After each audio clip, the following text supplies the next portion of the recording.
കൊച്ചി കടവന്ത്ര സ്വദേശി സുഭദ്രയെ കൊന്നത് അതിക്രൂരമായെന്ന് postmortem report. ശരീരത്തിന്റെ 2 ഭാഗത്തെയും വാരിയലുകൾ പൂർണ്ണമായും തകർന്ന നിലയിലായിരുന്നു. കഴുത്തും കൈയും ഒടിഞ്ഞിട്ടുണ്ട്. കൈ ഒടിച്ചത് കൊലപാതക ശേഷമെന്നാണ് നിഗമനം. സുഭദ്രയുടെ മൃതദേഹം പോസ്റ്റ്മോർട്ടത്തിന് ശേഷം കൊച്ചിയിൽ സംസ്കരിച്ചു. അനഘ നൽകും കൂടുതൽ വിവരങ്ങൾ. അനഘ, ക്രൂരമായ കൊലപാതകമാണ് എന്നതാണോ ഇപ്പോൾ വ്യക്തമാവുന്നത്? സുജയ, അതിക്രൂരമായാണ് ഈ 73-കാരിയെ കൊന്ന് കുഴിച്ചു മൂടിയിരിക്കുന്നത് എന്നാണ് ഏറ്റവും സങ്കടകരമായ ഒരു വാർത്ത. ഈ പ്രാഥമിക പോസ്റ്റ്മോർട്ടം റിപ്പോർട്ട് പുറത്തു വരുമ്പോൾ ഈ സുഭദ്രയുടെ ഇരുവാരിയെല്ലുകളും ഒടിഞ്ഞു നുറുങ്ങിയ അവസ്ഥയിലായിരുന്നു. മറ്റൊന്ന്, സുഭദ്രയുടെ കഴുത്ത് ഒടിഞ്ഞു തൂങ്ങിയ നിലയിലായിരുന്നു. കൈക്കും കാലിലും പൊട്ടലുകൾ ഉണ്ടായിരുന്നു. കൃത്യമായൊരു മാരകമായ വസ്തു ഉപയോഗിച്ച് പ്രഹരിച്ചാൽ മാത്രമേ ഇത്തരത്തിൽ വാരിയെല്ലുകൾ ഒടിഞ്ഞു നുറുങ്ങുകയുള്ളൂ. അതുകൊണ്ട് തന്നെ സുഭദ്രയെ അടിച്ചു കൊന്ന് കുഴിച്ചു മൂടിയതാകാം എന്നൊരു നിഗമനത്തിലേക്കാണ് പോലീസ് എത്തിയിരിക്കുന്നത്. മറ്റൊന്ന്, ഈ സുഭദ്രയുടെ ഒരു കൈ പുറകിലേക്ക് വലിച്ചു കെട്ടിയ നിലയിലായിരുന്നു മൃതശരീരം പുറത്തെടുക്കുമ്പോൾ തന്നെ ഉണ്ടായിരുന്നത്.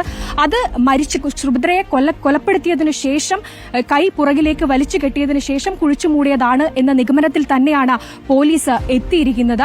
ഈ സുഭദ്രയുടെ കൊലപാതകം കൃത്യമായി ആസൂത്രണം ചെയ്ത് നടപ്പിലാക്കിയതാണ് എന്ന നിഗമനത്തിൽ തന്നെയാണ് പോലീസ് ഉറച്ചു നിൽക്കുന്നത്. അതിന് പ്രധാന കാരണം ഈ സുഭദ്രയെ കൊല്ലാനുള്ള ആസൂത്രണം നടക്കുമ്പോൾ തന്നെയാണ് ഈ വീടിനോട് ചേർന്ന ഈ മാത്യു ശർമിള ദമ്പതികളുടെ വീടിനോട് ചേർന്ന് ഒരു കുഴിയെടുക്കുന്നുണ്ട്. ആ കുഴിയെടുക്കുന്ന സമയത്ത് സുഭദ്ര ആ വീട്ടിലുണ്ടായിരുന്നു. കുഴിയെടുക്കാൻ വന്ന യുവാവ് സുഭദ്രയെ കണ്ടിട്ടുമുണ്ട്. അതുകൊണ്ട് തന്നെ ഇത് ആസൂത്രിതമായ ഒരു കൊലപാതകം തന്നെയാണ് എന്ന നിഗമനത്തിലാണ് പോലീസ് എത്തുന്നത്. ഈ കൊലപാതകത്തിന്റെ ആസൂത്രണം ശർമിളയാകാം എന്നൊരു കാര്യത്തിൽ കൂടിയാണ് പോലീസ് കടന്നുപോകുന്നത്. കാരണം ശർമിള ഒരു അനാഥയാണ്, കർണാടക സ്വദേശിയാണ്. പക്ഷേ ശർമിളയുടെ കുടുംബ പശ്ചാത്തലമൊക്കെ തന്നെ അല്ലെങ്കിൽ പശ്ചാത്തലം അത്ര സുഖകരമായ ഒന്നായിരുന്നില്ല.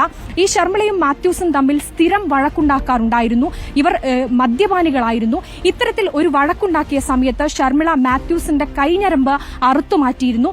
ഇതുമായി ബന്ധപ്പെട്ട ഒരു കേസ് പോലീസ് സ്റ്റേഷനിലുണ്ട്. അതുകൊണ്ട് തന്നെ ഈ കേസിൽ ഈ സുഭദ്ര കൊലപാതകത്തിൽ ശർമിളയാണ് സൂത്രധാരൻ എന്ന നിഗമനത്തിലേക്ക് തന്നെയാണ് പോലീസ് എത്തുന്നത്. മറ്റൊന്ന്, ഈ മാത്യൂസ് 7ാം ക്ലാസ്സിൽ പഠിക്കുന്ന സമയത്ത് മാലമോഷണ കേസിലെ ഒരു പ്രതിയായിരുന്നു. അതുകൊണ്ട് തന്നെ ഈ കാര്യങ്ങളെല്ലാം തന്നെ വച്ചുകൊണ്ടാണ് അന്വേഷണം മുന്നോട്ടു പോകുന്നത്. ഈ കൊലപാതകം എപ്പോൾ നടന്നു, എങ്ങനെ നടന്നു, മൃതദേഹത്തിന്റെ കാലപ്പഴക്കം എന്ന കാര്യങ്ങളെക്കുറിച്ചൊക്കെ തന്നെ അറിയണമെങ്കിൽ വിശദമായ പോസ്റ്റ്മോർട്ടം റിപ്പോർട്ട് വരണം. വരും ദിവസങ്ങളിൽ ആ പോസ്റ്റ്മോർട്ടം റിപ്പോർട്ട് വരും. ഈ കൊലപാതകത്തിൽ ഇനി കൂടുതൽ വ്യക്തത വരണമെങ്കിൽ ഈ കേസിലെ വിശദാംശങ്ങൾ നൽകിയത്